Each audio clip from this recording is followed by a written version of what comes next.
Boa noite, muito boa noite. Como vocês estão? Hoje eu estou super animada com a live de hoje, mais um papo pedagógico. Tudo bem, Pati? Como vai?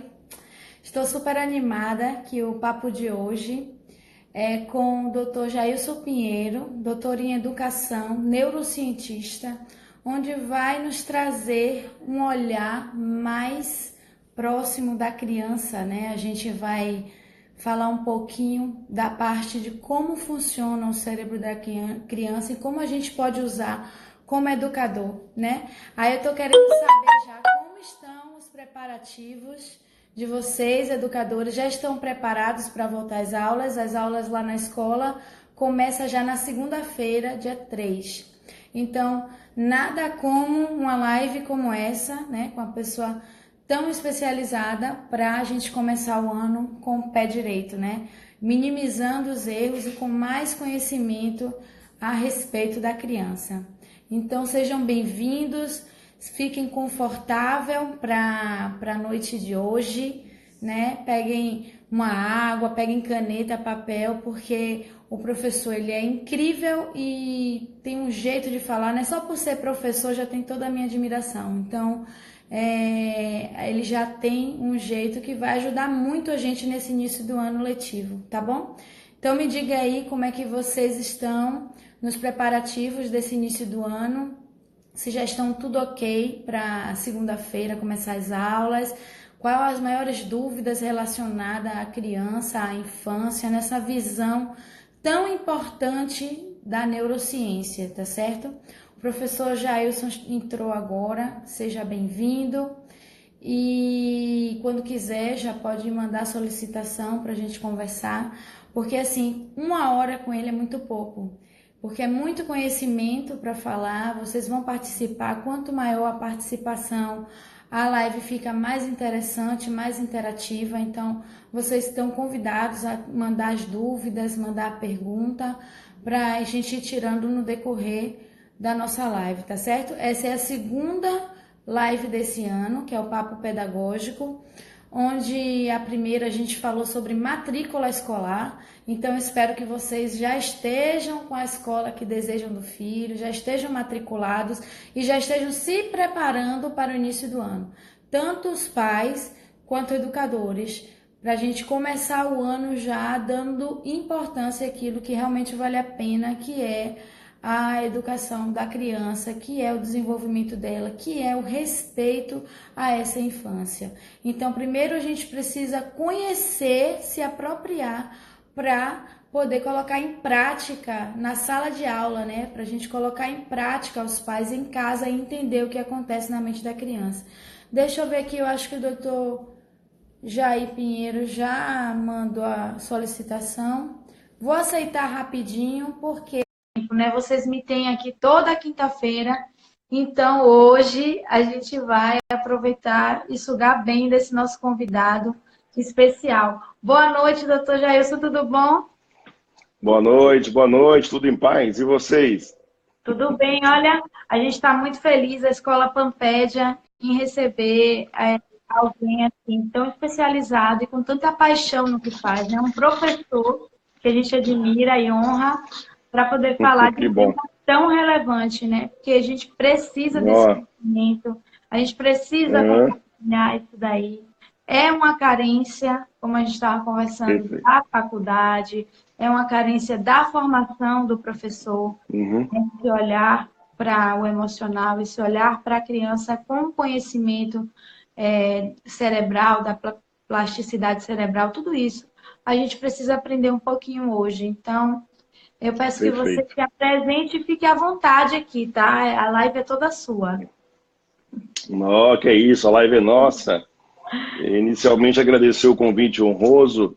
A Jamile acompanha minhas lives, né, sobre neurociência e Isso, entrou em contato com a equipe. Com muita honra estamos aqui. exatamente. Agradeço a Sempre, generosidade, o carinho da equipe para poder estar que bom, toda que essa bom. coisa acontecer, né? Perfeito. E quando eu conversei com a Jamile, disse o seguinte: olha, antes de neurocientista, eu sou professor. Isso. E é a forma pela qual mais gosto de ser. chamado e reconhecido, o professor Jailson. Pela beleza que eu encontro nesse ofício de ser professor há mais de 20 anos, isso é uma honra muito grande. Que bom. E estar aqui para falar com vocês hoje é mais honroso ainda, porque falaremos de duas coisas pelas quais me apaixonei profissionalmente, que é a educação e a neurociência. E Sim. já para iniciar, a gente pode começar a entender que é praticamente hoje inviável, essa palavra que eu tenho utilizado, inviável falar sobre educação e desenvolvimento humano e infantil, obviamente, sem entender a concepção da nossa estrutura do sistema nervoso, principalmente do nosso encéfalo, do nosso cérebro. Então, é inadmissível hoje abordar a educação sem a compreensão da neurociência, tá bom? Concordo. Perfeito. E aí estaremos nessa live recebendo perguntas, com certeza, e falando bastante sobre desenvolvimento infantil na visão da neurociência. Tá bom? Combinado. Olha aqui, as pessoas vão entrando, né? Já está chegando a galerinha boa aí. Olha aí. Os educadores, né? Então, é bom ter essa visão de dentro da sala de aula, né? Quais as maiores dificuldades do professor com essa criança de entendimento e também dos pais, né? Que tem a carência de informação nesse sentido. Verdade, verdade. Bom, assim que você me autorizar, a gente pode começar a falar. Você que manda. Não, você eu não quero perder tempo, né? Eu não quero perder tempo, né? Como a gente já é tão carente de informação, como a gente conversou, infelizmente as faculdades de educação não traz esse embasamento para os profissionais. A gente tem que buscar por fora. E o bom é que quem procura a área de educação são pessoas apaixonadas. Então, pessoas que buscam conhecimento por fora, que correm atrás, fazem pós. Então, são pessoas que não estão acomodadas. Mas é um conhecimento que precisa ser discutido, precisa ser trazido e a gente ensinar a forma de chegar até ele, né? Então, não vamos perder tempo com conversa e vamos para o conteúdo. Então, para começar, vamos lá. Como é visto o cérebro da criança, né? Como funciona isso aí na infância? Perfeito. Então, vamos começar. Primeiro, pela palavra infância, para entendermos como nós evoluímos essa concepção de olhar para a criança que nós temos hoje, tá bom? A palavra infância, por exemplo, ela deriva do latim, e o latim ela chama-se infantia. E o que significa isso, Jair? Significa, na tradução literal, o seguinte: não saber falar. Então, por isso que o nome infância foi agregado à criança, porque era a fase em que a criança, quer dizer, o ser humano não conseguia falar. Então, deram o nome de infância para ela. Então, a visão que se tinha séculos atrás era que criança simplesmente era aquela faixa etária em que o ser humano não falava. Então, não era vista a criança como um ser humano capaz de compreender o que aconteceu ao seu redor, percebe? Por quê? Porque o entendimento da época era, olha, se ela não consegue falar, ela não consegue entender.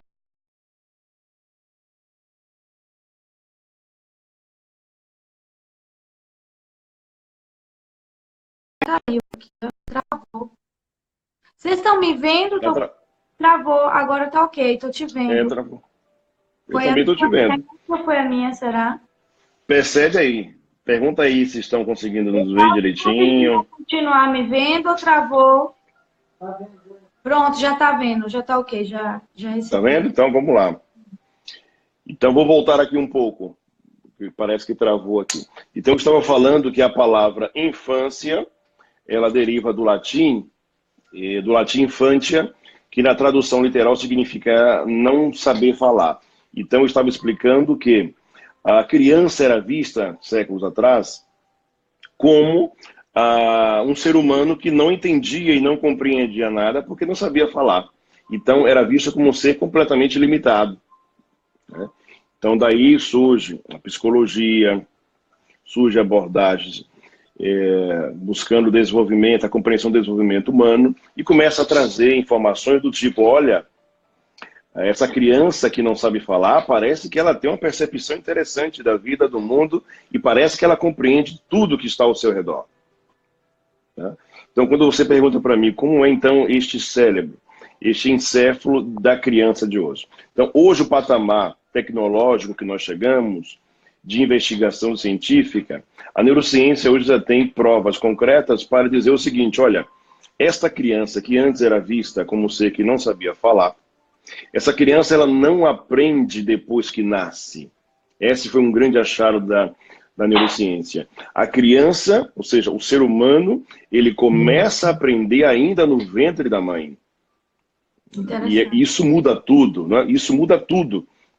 Muda completamente tudo que nós entendemos hoje sobre educação doméstica e educação formal na escola. O que significa dizer que hoje um pai que tem seu filho de 1, 2, 3 anos e não entende muitas vezes uma birra, não entende o que nós chamamos no popular, né, de uma malcriação, de uma raiva, de uma irritação, da síndrome do desafio para com os pais, de repente esses pais não percebem que esse aprendizado que hoje essa criança coloca em prática, ela não aprendeu após o nascer, mas pode ter aprendido ainda no ventre da mãe. Então, você pode perguntar, mas Jailson, como é que nós aprendemos no ventre da mãe se lá não tem escola, se lá não tem quadro, não tem caderno, não tem livro? Pois é, esse é o grande achado da neurociência, de dizer o seguinte, que o cérebro humano, a partir da concepção, lá no ventre da mãe, ele se desenvolve, principalmente a partir do 2º mês, o sistema nervoso desse indivíduo já está apto a começar a aprender. E não é aprender de uma forma formal, tá? Ele aprende através de quê, Jailson? Que é o primeiro elemento que eu quero trazer para a nossa live de hoje. Emoções. As emoções se configuram como programas neurobiológicos que foram desenvolvidos ao longo da evolução da nossa espécie para possibilitar exatamente isso. Que um membro da nossa espécie humana tenha a capacidade de aprender de forma rápida para responder às demandas de um ambiente no qual ele está inserido. Ou seja, o bebê, ainda enquanto feto na barriga da mãe, ele aprende de forma emocional. E isso é tão profundo e ao mesmo tempo tão grave que agora os pais e professores que nos acompanham aqui começam a entender o seguinte, exatamente, aquilo que a mãe sente durante toda a sua gestação é literalmente compreendido por este feto de forma emocional. Então, olha o papel que tem o ambiente no qual uma gestante está inserido. Essa gestante que se for, vamos pensar que ela teve aí, graças a Deus, sorte de estar inserida no ambiente familiar, que esse ambiente propicia amor, cuidado, carinho para essa mulher que está gestante, não é? Respeito. Então significa que essa mulher ela terá como transitar pelo processo gestatório de uma forma muito, muito mais interessante. Ou seja, ela terá como transmitir para o seu feto carinho, amor, atenção, respeito, porque é isso que ela recebe. Tá? E naturalmente ela transmite isso. Então, nessa primeira vertente, estamos dizendo o seguinte, que este feto que está aí no ventre da mamãe já está aprendendo desde lá o que é ser desejado, o que é ser querido, o que é ser amado, o que é ser cuidado. Percebe isso? Essa é a primeira vertente. Teve até uma pergunta aqui. Meu filho é inseguro. Eu fiquei muito inseguro na gestação. Agora começamos a modificar isso. Perfeito aí, a participação da nossa colega. Porque exatamente, colega, que eu vou falar agora, a segunda vertente. Essa foi a vertente que podemos chamar de uma vertente positiva. Agora, imagina vocês que uma mulher gestante, no período gestatório, não tem a sorte que a primeira teve. Imagina uma mulher que carrega o seu filho em seu ventre, mas que essa mulher, ela é odiada, ela é humilhada, ela é espancada covardemente. Percebem isso? Ou então, uma mulher que não deseja ter esse filho. Todas essas informações que nos angustiam nesse momento, elas são literalmente transmitidas para esse feto de forma emocional. Ou seja, este feto, ainda no ventre da mãe, começa a aprender o que a nossa mãe falou aqui agora, o que é insegurança, o que não é ser amado, o que é ser desejado, não ser desejado, o que é raiva, o que é medo, o que é tristeza. Percebe isso, Jamile? Tem tema que na sensação, como passa para a criança no ventre, é pela placenta, é pelo neurônio, como funcionaria essa ligação assim, emocional? Perfeito, perfeito. Se começarmos a falar aqui de forma biológica, eu creio que a gente vai espantar nossa plateia. Eu gosto de trazer sempre de uma forma muito mais leve e mais tranquila. O que é importante, aqueles que nos acompanham agora, saber é que obviamente, para aquelas que são mães e nos acompanham, sabe que o feto, ou o bebê, como você queira chamar, tem a conexão direta com a mãe. Ok? Direta. E daí, se vamos utilizar neurotransmissores, se vamos utilizar hormônios, esse é um detalhe científico. O que importa, para quem nos acompanha agora, creio que é entender que o filho, esse feto que está no ventre da mãe, receberá a comunicação de tudo que essa mãe sente, vivencia ainda do ventre. E por que é importante começar do ventre? Pergunte. A Ana falou aqui, então podemos dizer que a vida é inteligente dentro da barriga. A Preliana. Mas não tenha dúvida, Pro. Não tenha dúvida. E por que nós estamos começando lá do começo, do ventre da mãe? Porque exatamente esse período, ele terá total interferência, não só na infância, mas em toda a vida deste ser humano. E isso não é dito, como você falou, Jamile. Isso não é dito numa graduação de pedagogia, não é? Isso não é dito numa graduação de comunicação ou de serviço social. Não é dito essas coisas, tá bom? Então é importante esse momento aqui, como você está, para que possamos falar sobre isso. Compreende? Então vejamos, estamos ainda no ventre da mãe. Já começamos a entender que é de lá que nós aprendemos, que é de lá que nós carregamos as primeiras informações enquanto espécie humana. E depois que nasce, então, esse feto agora é um bebê e terá um desenvolvimento social e será ainda mais impactado agora não só pela mamãe, que o carregou durante 9 meses, mas será impactado por todos que o cercam. Nesse momento, aparece um elemento que será determinante, Jamile, para o desenvolvimento psicomotor dessa criança, que é exatamente o ambiente no qual ela está inserida. Tá? Então, o ambiente no qual uma criança é inserida será determinante para que essa criança tenha um desenvolvimento interessante. O que significa dizer isso, Ailson? Significa dizer o seguinte: se essa criança, ao nascer, estiver inserida em um ambiente, em um contexto familiar e social que estimule esse sistema nervoso dela a pensar melhor, a articular melhor, a brincar melhor, a exercitar melhor, essa criança terá um desenvolvimento cognitivo extraordinário. Veja, ainda não estamos falando de escola. Essa criança não chegou na escola ainda. E é por isso que eu estou criando essa linha cronológica. Porque na escola você vai entender que a escola estará lidando com o que a criança aprendeu desde o ventre da mãe. E essa é uma concepção que eu percebo que os meus colegas professores não têm dimensão disso. Eles acham que estão lidando com a criança que chegou ali sem saber ler, enfim, que ele vai ensinar somente isso. Não, minha gente.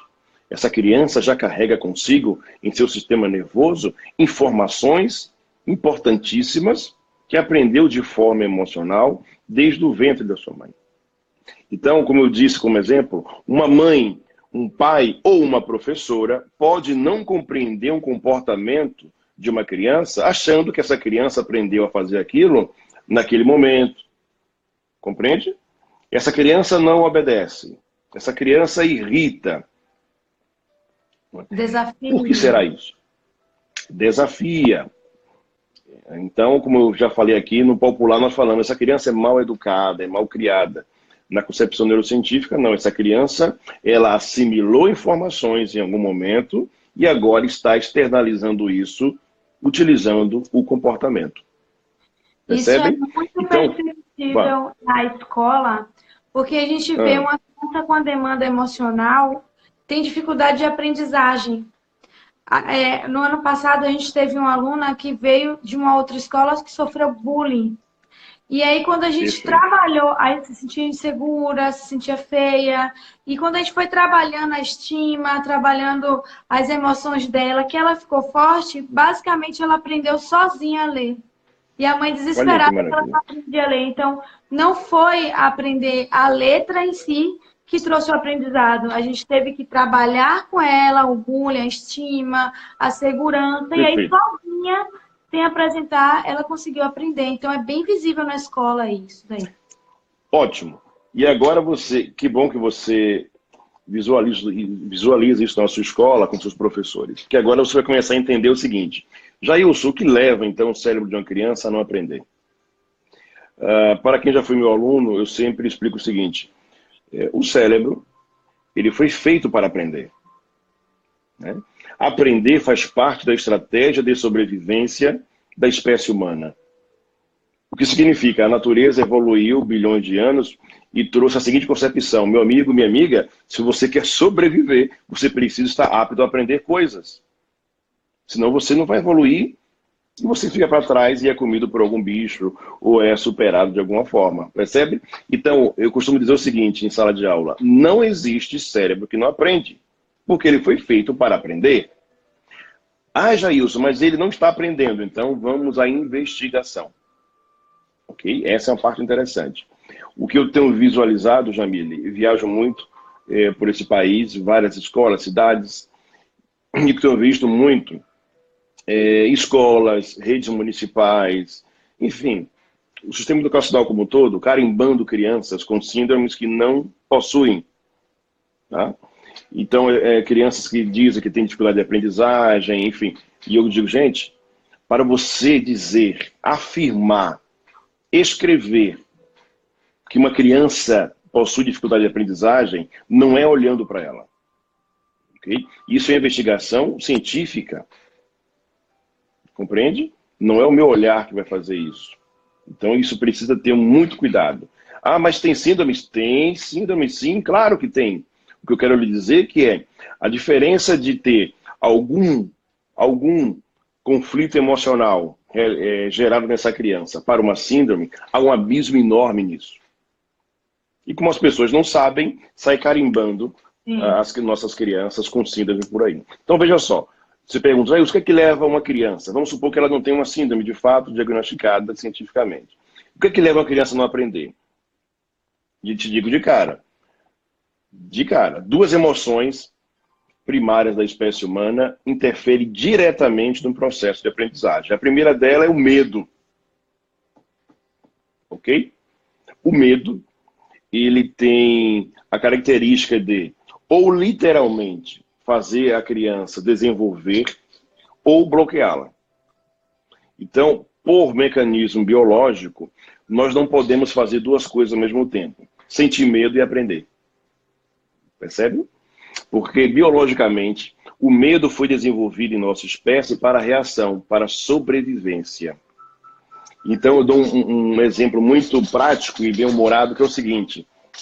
Imagina nossos antepassados numa floresta, ok? E, de repente, aparece um leão na frente dele. Qual é a reação desse ser humano? Ele foi preparado para quê? Se ele optar pela seguinte opção, né? Pois é, se ele optar pela seguinte opção, nossa, que leão bonito, olha que juba lindíssima que ele tem, né? Eu vou buscar entender como esse leão agora. Eu vou tentar dialogar com esse leão. Já virou comida de leão, percebe? Não, o medo ele foi desenvolvido em nós para a reação de luta e fuga. Eu vejo, sinto medo, corro, sobrevivência. O que significa que ao sentir medo em nosso sistema nervoso, nós deixamos imediatamente de aprender. Percebe? Não podemos fazer as duas coisas. Não podemos fazer duas coisas. E a segunda emoção básica que nós carregamos, que também interfere diretamente em nossa capacidade cognitiva, chama-se tristeza. Um sistema nervoso que tem a tristeza estabelecida, ele perde a capacidade cognitiva. Ele não tem ânimo, não tem estímulo para aprender. Então, O que é que eu estou buscando levar aos meus colegas professores? Observem seus alunos, pais e mães, observem seus filhos. Observe se essa criança traz traços de medo, traços de tristeza. São duas emoções que, literalmente, atrapalham todo o processo de desenvolvimento cognitivo e também motor das nossas crianças. No medo, não aprendemos. Lembre-se disso, tá bom? Sim. Essa é uma vertente. Temos perguntas aí? Porque eu falo demais. Acho que sim, deixa eu dar uma olhadinha aqui. Eu falo demais. Aqui, Dai falou, eu tive uma gestação muito estressante e isso refletiu na minha filha, ela é bastante nervosa. Olha aí que bacana. Pois é. Ainda bem que eu não estou mentindo aqui, tá? Porque daí vem os relatos reais, né? A partir de que momento na gestação as emoções da mãe podem interferir no bebê? Eu acho que ela quer saber que semana, né? Você falou no segundo mês, né? 6 semanas? Olha, de forma mais efetiva no segundo mês. Minha tradução minha visão do que eu estudo. A partir da concepção, para mim é um momento em que está configurada uma vida. Ok? Sim. Então, se a natureza evoluiu para que a partir da concepção a vida esteja ali, para mim aquela vida já consegue assimilar informações. Me acredito. Entende? Gislaine falou, verdade, tenho 3 filhos, foram 3 gestações em que eu estava muito diferente emocionalmente e percebo neles características de como eu lembro de ter me sentido na gestação. Exatamente. Exatamente. Perfeito, Gislaine. Acho que eu conheço a Gislaine Gislaine de Aracaju, nossa aluna fantástica. Exatamente isso. A mãe que desenvolve um autoconhecimento, se apropria de conhecimento, ela tem como olhar para seu filho e ver como foi sua gestação. Isso é extraordinário, extraordinário. E ela fala que tem 3 filhos, 3 gestações diferentes, e ela vê cada uma das gestações. Exatamente isso.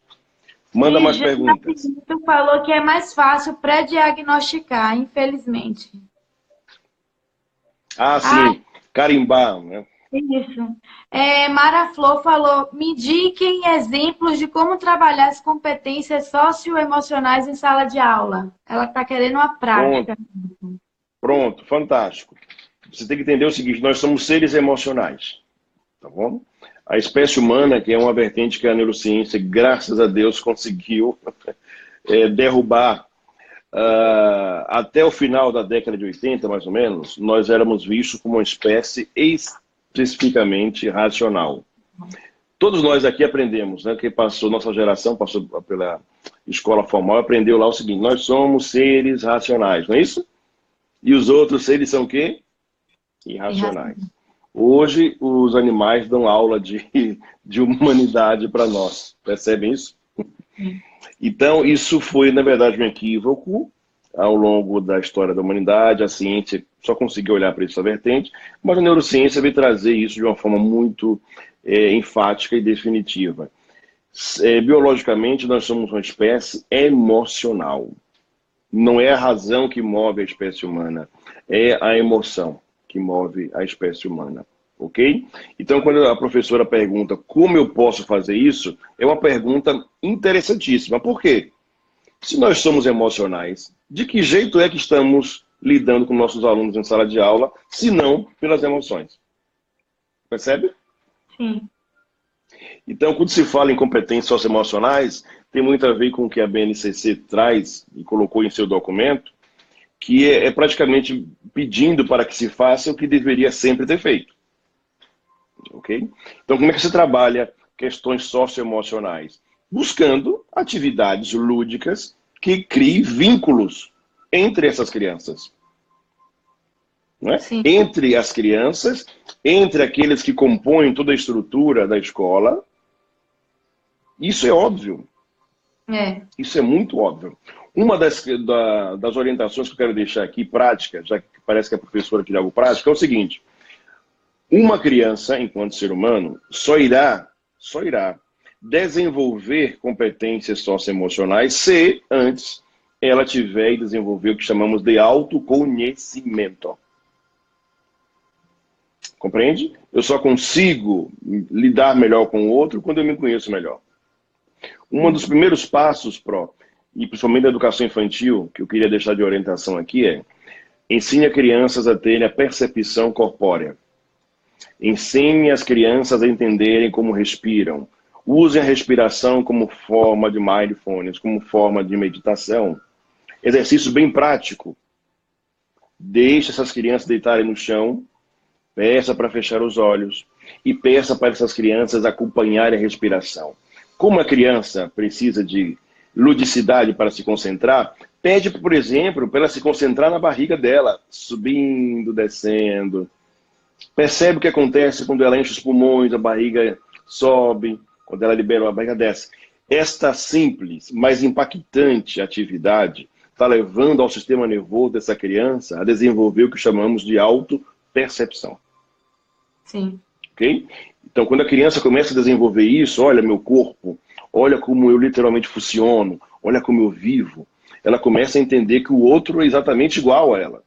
Isso. Percebe? Uma dica Isso é desenvolver competências sociais. Lá na escola a gente traz essa pedagogia humanizada justamente nesse sentido, algumas dicas também para ajudar essa pergunta. Lá na escola a gente indica para colocar na rodinha diária e expressar como estão se sentindo. Porque muitas vezes a gente não reflete. Então, bom dia, como vocês estão hoje? Feliz, triste, com medo, Perfeito. angustiado. Então, nisso já vai validando. E a pró também não precisa ser um ser perfeito. Então, ela pode dizer, hoje Perfeito. eu não estou bem, hoje eu estou triste, hoje eu estou sentindo dor. Porque eles vão identificar também pelo exemplo. Então, se coloca o professor numa imagem de sou perfeito, não erro, e se errar, me desculpe, a pró errou. Então, com essa vivência mais humana, a criança vai se mostrar as emoções de uma forma mais tranquila, né? Então, a gente vai trabalhando nesse sentido. Essa dica do professor pode fazer todo dia, em algum momento, uma respiração, todo dia, uma meditação, depois... Preferência antes da aula. Antes da aula. Colocar mesmo na rotina do dia a dia a meditação como parte, que é você olhar para dentro, né? Mostrar que o conhecimento não vem de fora para dentro, vem de dentro para fora. E aí, o objetivo da educação infantil é despertar na criança a vontade de aprender. Se ela vai aprender ou não, não é sua competência. A competência é a gente mostrar a borboleta, e ela sentir essa vontade de felicidade de aprender, e aí ela vai buscar. É como a gente, né? A gente só aprende o que a gente deseja, o que desperta na gente esse interesse. Então, exatamente, Jamile. Importante também o professor cuidar de si, estar bem. Como eu estou hoje para dar essa aula? Estou me sentindo feliz? Estou me sentindo bem? Como eu faço para dar o melhor de mim naquela aula? Então, essa consciência, essa reflexão já vai trazer uma concepção diferente nessa sala de aula. Você trouxe informação importantíssima que eu venho aqui literalmente conversando com os colegas. Primeiro, sobre a orientação que eu dei da atividade, eu sugiro que pratique logo no início da aula. Logo no início, se prepara todo o sistema nervoso daquela criança para assimilar tudo o que vai acontecer ao longo daquele turno. É fantástico. Sim. A outra observação que você trouxe, que é importantíssima, falar de competências socioemocionais, de inteligência emocional, não é saber controlar suas emoções. Isso é uma confusão muito grande. Posso até deixar aqui de orientação, Jamile, permitindo o seu espaço. Dia 1º de fevereiro agora, eu vou lançar um e-book. Legal. E será gratuito, tá? Ótimo. Ele será em formato... melhor ainda, diga. Salário de professor adora e-book gratuito. Gratuito, porque será em formato, obviamente, digital. Bastará entrar lá no meu site, preencher alguns dados e o e-book será disponibilizado. E será exatamente um e-book sobre neurociência e emoções. Legal. Eu acho importante que leiam, tá? Então, lá nesse e-book você vai aprender o seguinte: cientificamente, emoções não são controláveis. Por quê? Porque emoções são sistemas neurobiológicos que foram desenvolvidos para literalmente serem rápidos. Tão rápidos que nós não podemos controlar. Então, quando você, por exemplo, sente ou percebe que sentiu medo, o medo já está no seu organismo. Não é isso? Quando você percebe que está alegre, o sorriso já está na sua face. Não é? E quando você está triste, nossa, eu estou triste hoje, todo o seu organismo já está triste. Então nós não podemos controlar isso. Agora, o que nós podemos fazer, Jailson? Podemos lidar melhor com aquilo que a emoção desencadeia, que são nossos sentimentos e são nossos comportamentos. Então o que você trouxe é uma atividade muito interessante. Estimular o seguinte: na rodinha da sala de aula, a professora pergunta lá, né? Quem está triste hoje? Levantou a mãozinha, não é para repreender essa criança. Permita que ela compartilhe porque está triste, para que ela perceba que a tristeza faz parte da sua concepção. Quem está com raiva hoje? Ninguém. As pessoas têm vergonha de falar isso. Eu estou com raiva hoje. Não é? Parece que tem uma obrigação de ser feliz o tempo inteiro. Isso, não é? Estou com raiva, eu vim andando aqui, caí, bati o braço, com raiva. E como é que você se sente agora colocando isso para fora? Aí a criança fala, estou melhor. Então, você ensina, não é? Olha só, você ensina essas crianças a entenderem que é natural da espécie humana sentir medo, sentir raiva, ficar triste.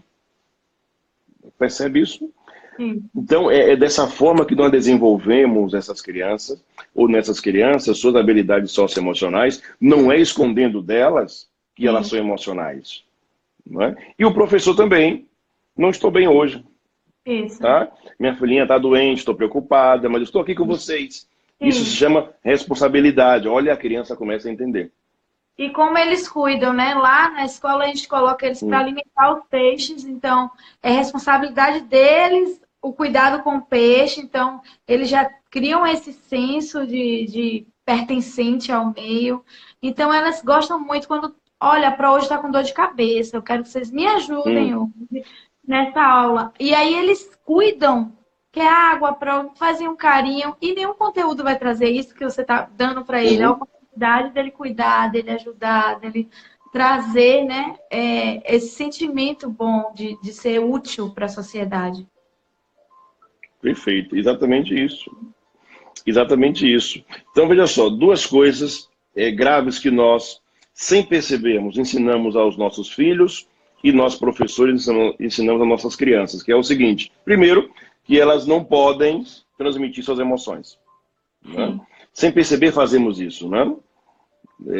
Isso é cruel, porque é dessa forma que nós começamos a ferrar os adultos, que serão. Sim. Tá? É na infância que a criança aprende a engolir o choro. Não é como adulto, não. É na infância. É na infância que a criança sente vergonha de sentir raiva, engole aquilo e vai ferrar a vida dela no futuro. Essa é a primeira vertente. Elas têm medo de vergonha falar. De expressão. Medo de falar. Exatamente, né? Rir, para de rir. Olha só. Estou dizendo que você não pode sorrir. Que perguntou qual o maior medo da humanidade. O senhor sabe qual é, doutor Gelson? O maior medo da humanidade? Não, diga aí. Tem várias. Número 1 foi o medo de falar. De falar em público, sim, sim. O segundo foi o medo de morrer. Imagine. Exatamente. Então, temos que ter muito cuidado com isso. Deixar ela expressar o que vem de dentro. Validar. Deixar. Senão fica com a obrigação de que todo mundo é feliz, menos eu. A felicidade como uma obrigação. Então, olha só, as duas vertentes que estava te falando, que ferram a vida de nossas vidas, né? Hoje como adultos. Primeiro, não deixar a criança se expressar. Ok? Nós ensinamos isso a ela sem perceber. Sim. E a segunda, que é um equívoco mortal e que os adultos estão pagando hoje, pagando caro com sua saúde mental. Sabe qual é? Nos vendem a ideia de que nós não podemos sofrer. Sim. Tá? E o que eu tenho dito àqueles que têm contato comigo é o seguinte: parem com essa loucura.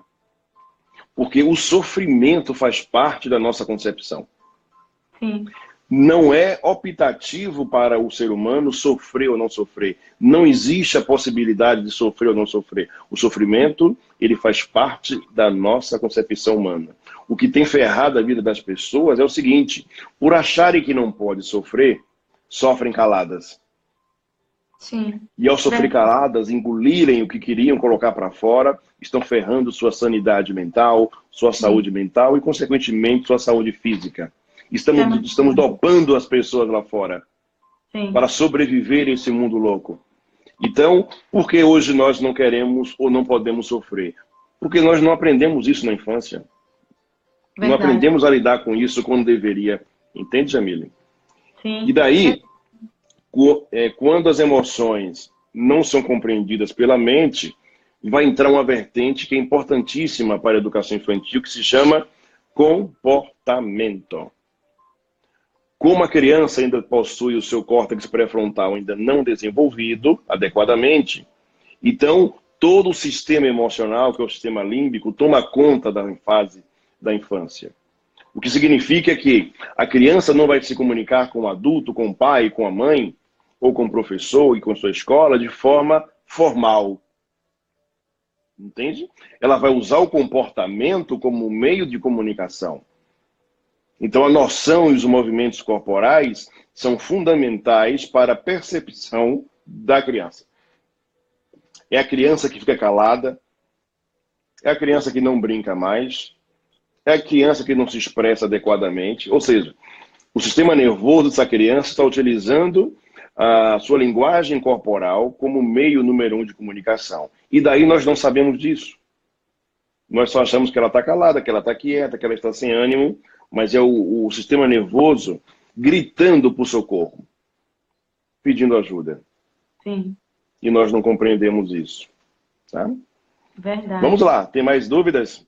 Tem uma pergunta aqui, mestre Jailson, como pode ser esclarecido para a criança a liberdade de expressão quando a criança ainda não sabe, não pode se expressar em palavras? É o comportamento também, né? Comportamento. Comportamento.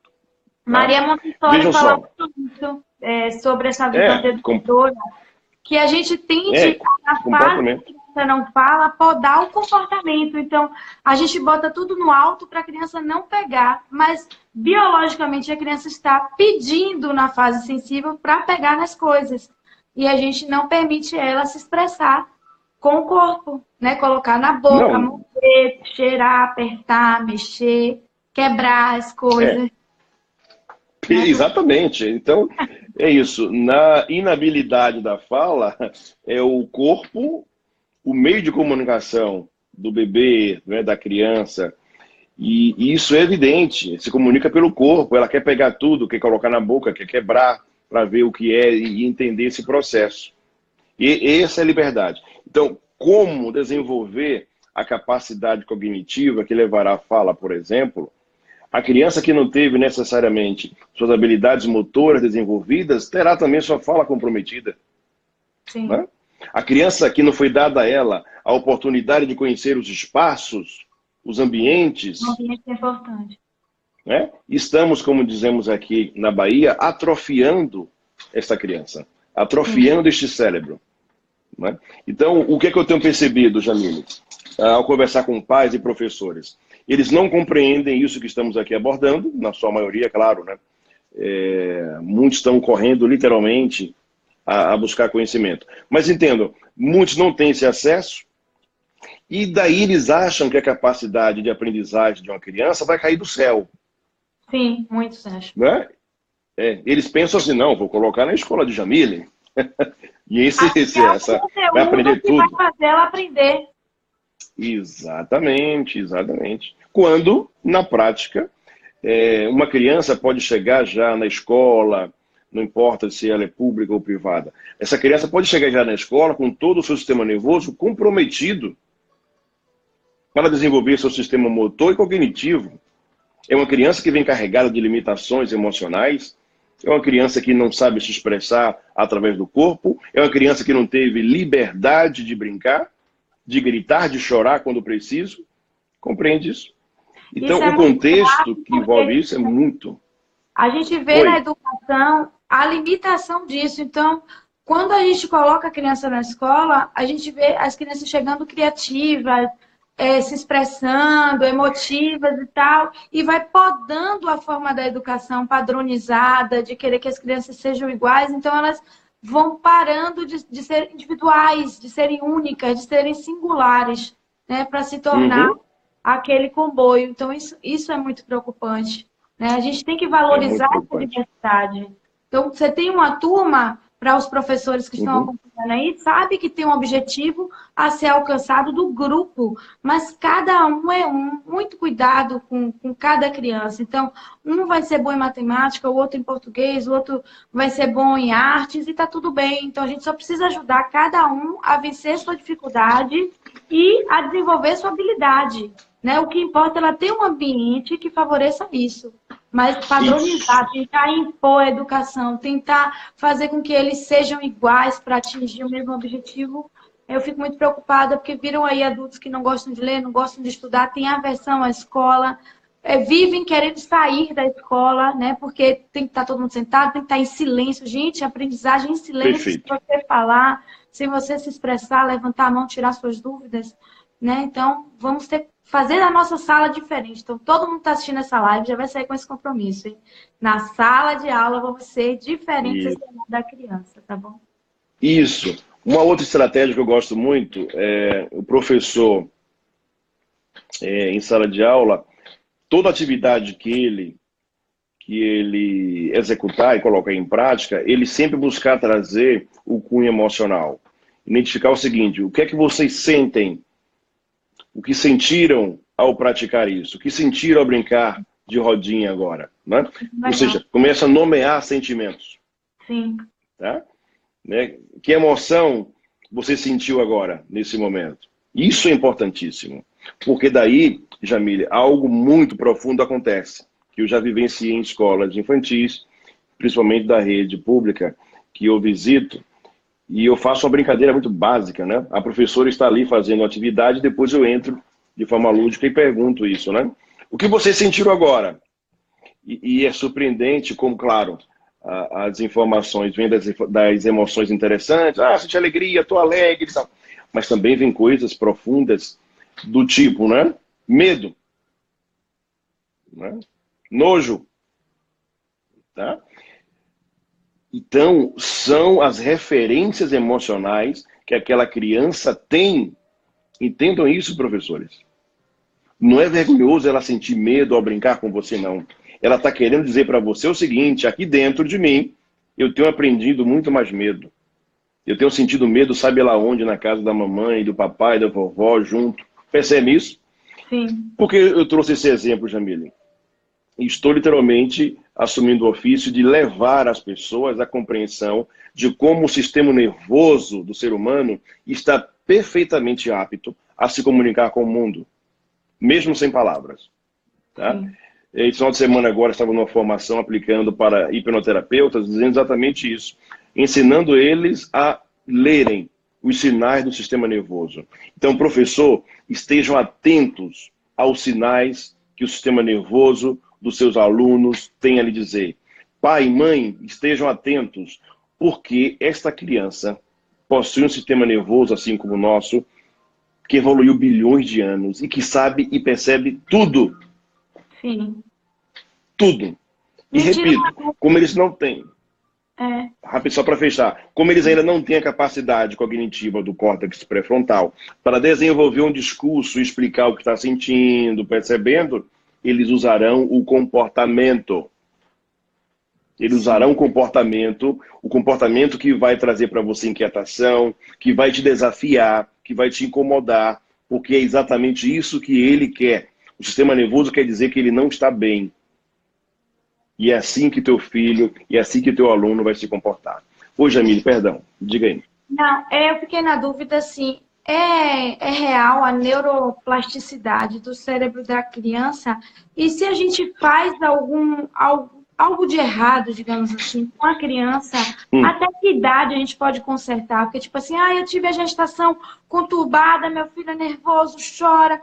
O que a gente pode fazer para compensar ou resolver esse buraco que ficou ali em algum momento da infância? Até que idade isso é propício? Fantástico a tua pergunta. E eu não sei se vão gostar da resposta. Não há.